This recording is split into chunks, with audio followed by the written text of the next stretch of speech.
Bueno, buenas tardes compañeros con todos. A continuación les voy a poner el caso clínico y así vamos a conversar entre todos para, bueno, ver, analizar cada parte del caso. ¿Sí?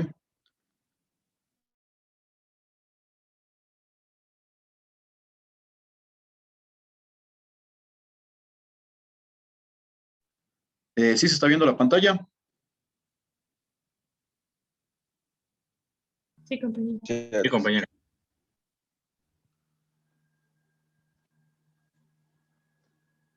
Ya. Empezamos primeramente con los datos de filiación. ¿Alguien quiere dar una opinión acerca de la edad, que el paciente está casado, estudió primaria completa, reside en Cojitambo, perdón, es católico, agricultor y mestizo? ¿Alguna opinión?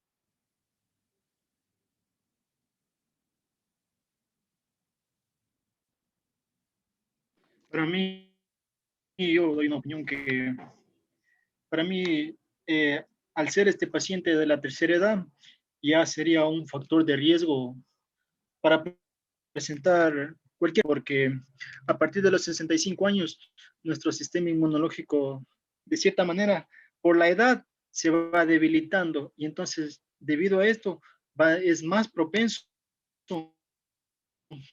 a a padecer patologías. También a partir de los 65 años, este paciente puede arrastrar patologías de los años anteriores o presentar a partir de los 65 años nuevas patologías por la edad que presenta este paciente.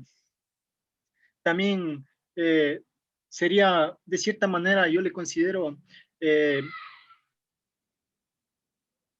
es decir, de esta manera, el paciente no va a ocupar un cargo de cierta manera, mejore la calidad de vida del paciente, o sea, mejore los ingresos y por eso le considero otro factor. Como se menciona, el paciente, este paciente es agricultor. Aquellas personas que se dedican a la agricultura son susceptibles a padecer cualquier enfermedad dentro de las cuales se incluyen las enfermedades respiratorias que van desde trastornos leves hasta insuficiencias respiratorias graves. Esto se debe a los diversos agregados inorgánicos que posee toxinas, plaguicidas o, o cualquier sustancias que se utilizan en la agricultura. Eh,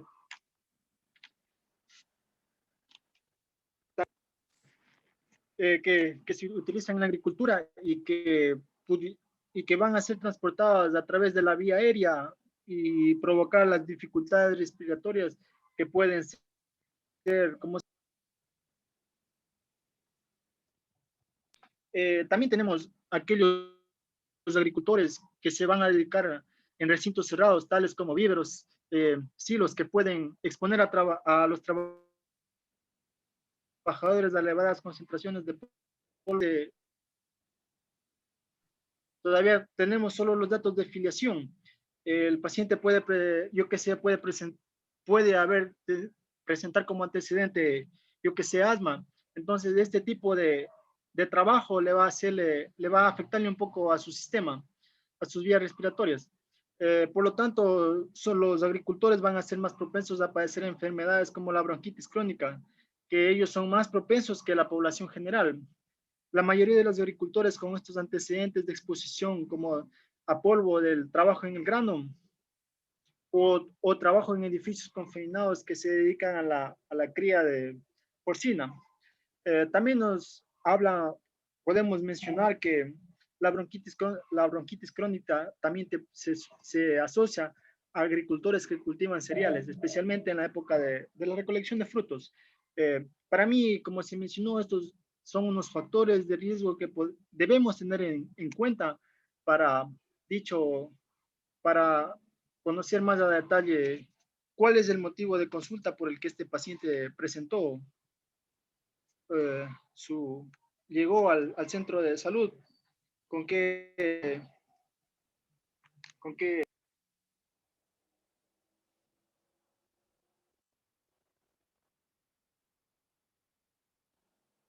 Ya. Bueno, entre el motivo de consulta, vamos a tener que el paciente refiere que tiene tos, disnea, expectoración y dolor torácico. ¿Alguien quiere hablar primeramente sobre lo que sería el antecedente que tiene de la tos? Ya, yo, bueno, de la tos, como el paciente dice presentar tos, para poder dar un diagnóstico o empezar a relacionarle con alguna patología, tenemos que evaluar algunas características clínicas del paciente, como por ejemplo la edad del paciente, preguntar, ya que la tos va a ser diferente tanto en los niños como en los adultos. También el tipo de tos, ya que puede ser una tos quintosa, la ronca o la peruna, la tos seca, o puede ser una tos productiva también. Algo también que es importante sería el horario de la tos. Si es que este paciente, la tos es frecuente en el día, en la noche o durante todo el día. También es importante los factores que le desencadenan a la tos.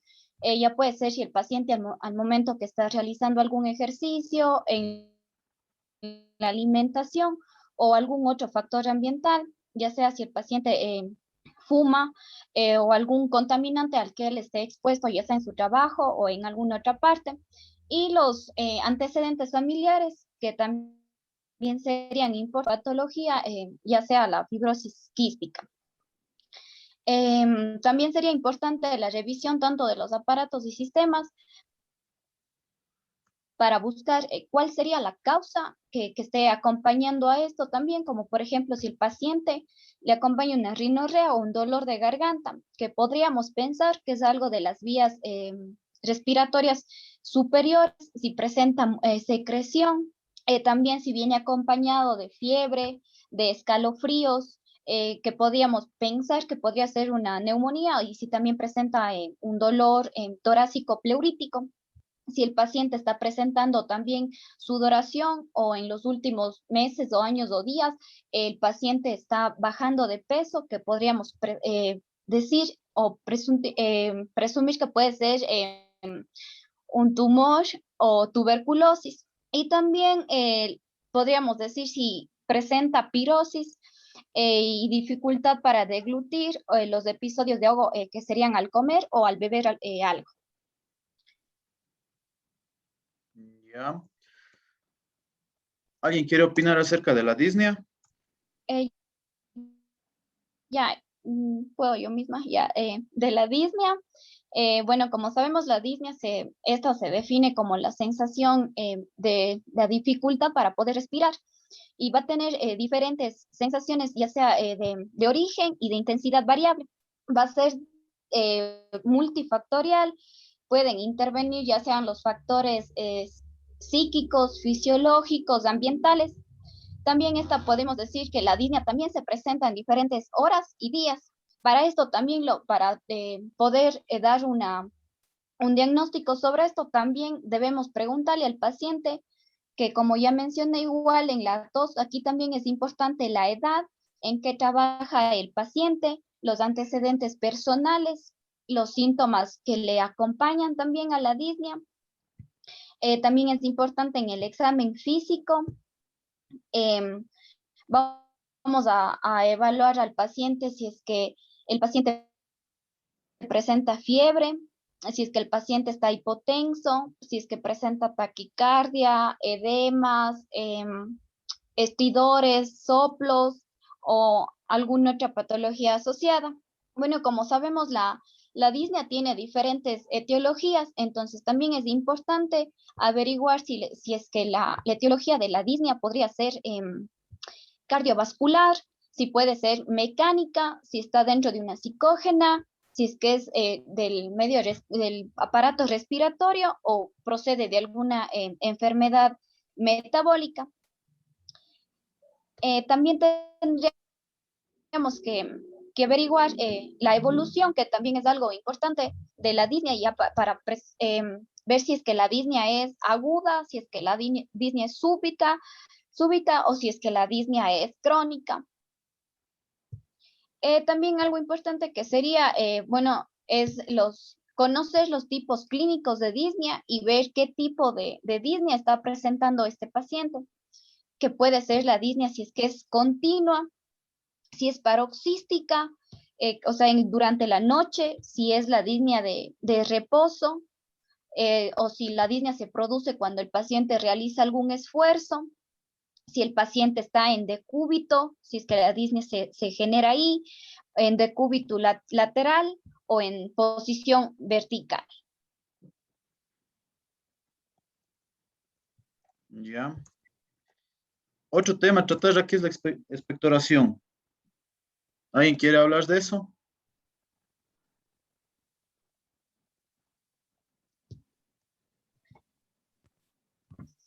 Buenas tardes, compañeros. ¿Puedo opinar yo? Claro, compañero. Sobre, bueno, la expectoración, como vemos, es otro motivo de consulta del paciente. Para esto debemos siempre tener en cuenta que la expectoración va a ser de distinto material o naturaleza o procedencia, ya sea tanto de las secreciones de la mucosa del aparato respiratorio o puede también provenir de lo que es la faringe, la laringe, la tráquea e incluso también los bronquios.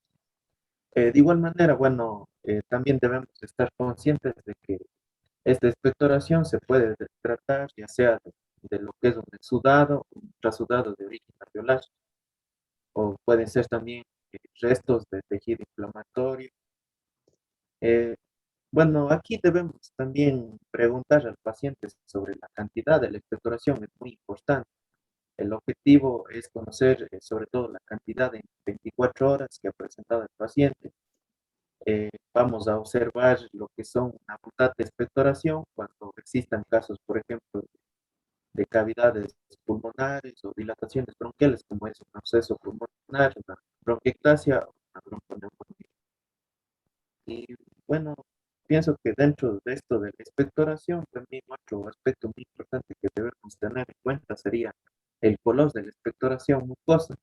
Si es aparentemente de aspecto blanquecino, puede ser producto de secreciones del árbol bronquial de causa inflamatoria. En cambio, si hablamos de una expectoración de color amarillo verdosa, constituida por elementos de pus, puede observarse esto en colecciones de infecciones pulmonares, por ejemplo, una neumonía. De igual manera, pues la expectoración serosa, esta en cambio se puede presentar como líquido de aspecto espumoso y puede ser muy característico en patologías como es el edema agudo del pulmón. Y bueno, por último, pienso que una característica clave también es el horario de expectoración. Preguntar nosotros al paciente si las secreciones ocurren durante todo el día, o en las últimas horas de la tarde o en la noche, y preguntar siempre si está acompañada, ¿no?, de dolor. Ya. Otro síntoma que está presentando el paciente es el dolor torácico. Bueno, en cuanto al dolor torácico, podemos decir que tenemos que identificar primero los tres tipos de dolor de afectación pleuropulmonar. El primero sería el dolor somático, el cual va a participar la pleura parietal y los nervios espinales. El segundo dolor sería el visceral, el cual se encuentra localizado en el pulmón. Y el tercero sería el dolor mixto. Existe una serie de acontecimientos que están relacionados con el dolor torácico. Es importante preguntar al paciente la fecha inicial del comienzo del síntoma, preguntar los días de evolución y en el caso de que sea un padecimiento crónico. Según la intensidad es necesario señalar el denominado dolor en punta de costado o descartarlo, ya que su aparición generalmente es brusca. También se debe identificar si existe un dolor fungitivo bien localizado que aumenta con los movimientos respiratorios, denominado dolor empuñalada. Y este es característico de lo que serían los síndromes de condensación, como serían las neumonías, las bronconeumonías, el infarto pulmonar.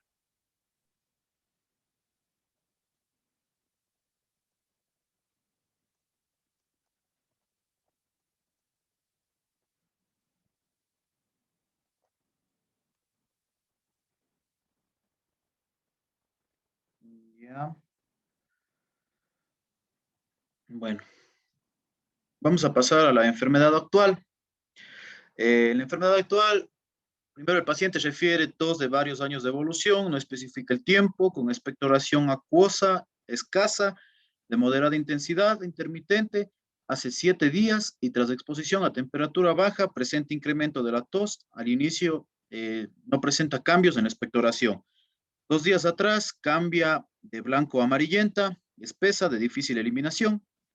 La tos intensifica, dolor torácico en punta de costado intermitente que se agrava con la tos. Se suma sensación de alza térmica no cuantificada y disnea que progresa de grandes a pequeños esfuerzos, razón por la cual acude al centro de salud, al puesto de salud. ¿Alguien quiere opinar sobre esta parte de la enfermedad actual?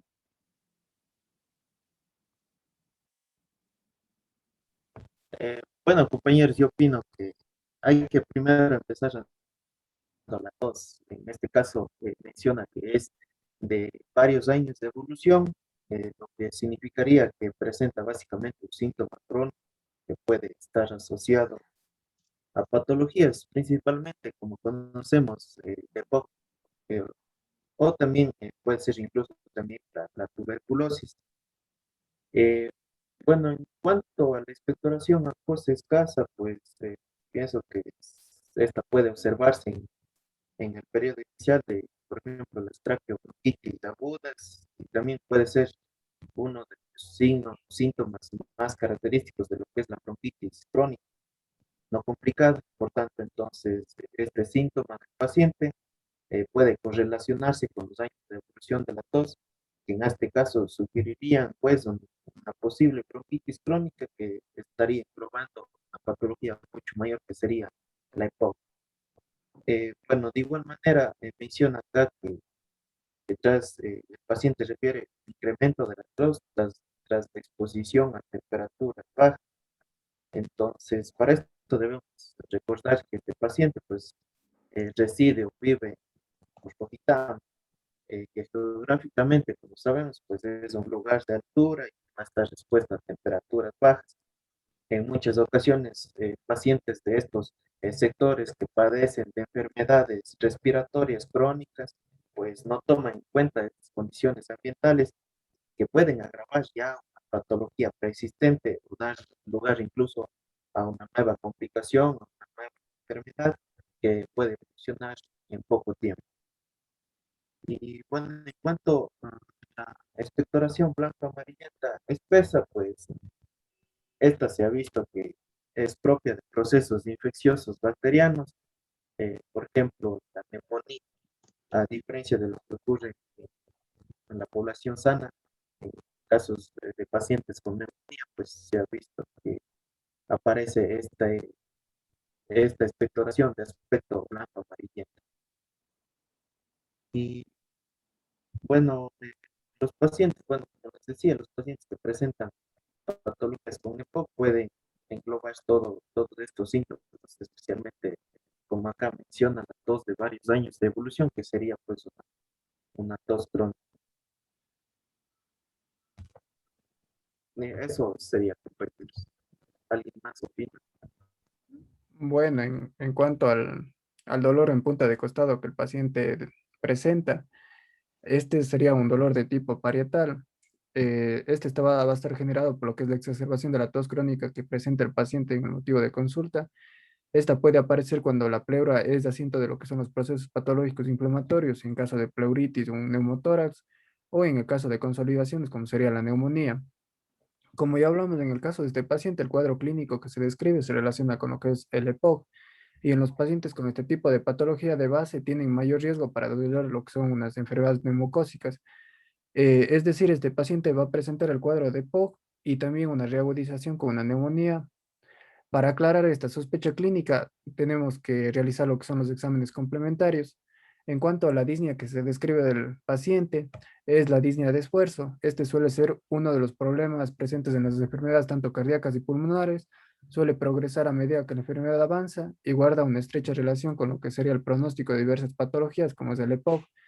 La limitación en cuanto al flujo respiratorio y la hiperinsuflación van a causar lo que es la disnea, y conforme avanza se complica la enfermedad de base, progresando la disnea de grandes a pequeños esfuerzos, como se describe en el caso de este paciente. Eso sería todo, compañeros.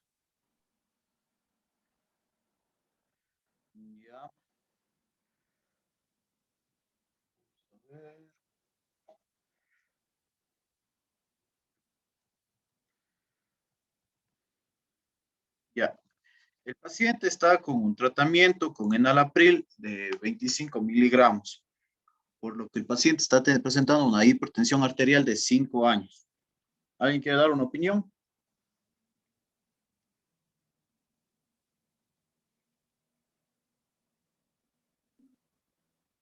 Ya, sí, en este caso yo podría opinar lo siguiente. Tenemos que recordar que el enalapril forma parte de los YECA. Estos van a actuar en el sistema renina-angiotensina, inhibiendo la ECA, bloqueando la fase de transformación de la angiotensina 1 en angiotensina 2. También tenemos que recordar que esta enzima va a encontrarse en estructuras tisulares, además de en el plasma. También en órganos como el cerebro, corazón, pulmones, riñones y también en los vasos. La función principal de este va a ser disminuir la presión del paciente mediante de lo que ya mencioné anteriormente. En este caso tenemos que considerar la implicación de este medicamento con respecto a este. Es decir, él ya refiere tener tos desde hace varios años y uno de los efectos secundarios del enalapril, como todos nosotros ya sabemos, es la producción. Así que en este caso vamos a también, podemos sospechar que puede ser un factor para el desarrollo de tos que ya presenta desde hace varios años. Así que también, también consideraríamos que es buena idea revisar si de este medicamento del enalapril es la correcta y realizar revisiones constantes de la presión arterial y correcto manejo de si está correctamente manejada esta parte de la presión arterial elevada. Ya.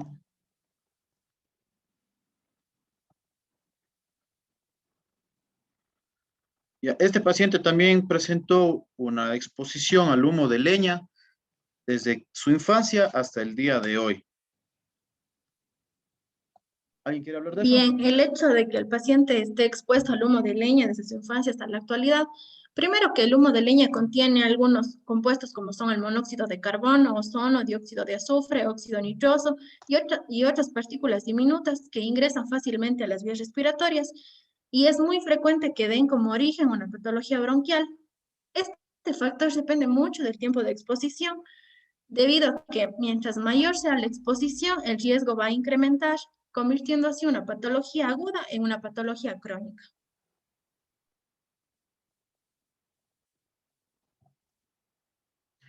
Ya.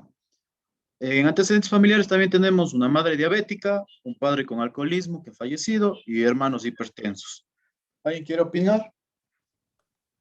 Yo, compañero, bueno, hablando de lo que viene a hacer en este caso la diabetes, entonces podríamos decir que esto va a involucrar directamente al paciente porque es un factor predisponente, en este caso genético. Entonces este va a tener como, este paciente tiene como riesgo tener este tipo de enfermedad, ¿no? Y si el paciente no modula también los factores medioambientales, como son, por ejemplo, el mantener una buena alimentación, o un adecuado ejercicio, mantener un peso adecuado, entonces también va a involucrar directamente, en este caso, a este paciente em, tenga sobrepeso y de esta manera también se desencadene la diabetes. Ya. En cuanto también a lo que estaba como un antecedente de que el padre fallece con alcoholismo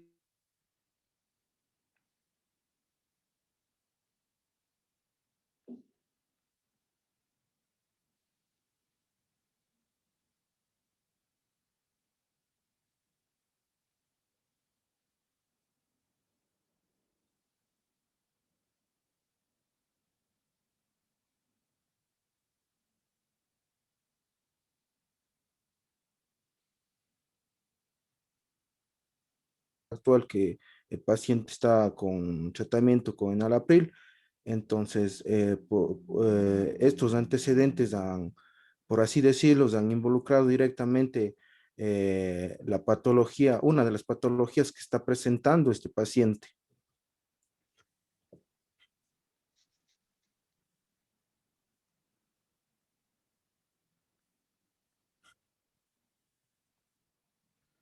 ¿Alguien más quiere dar una opinión?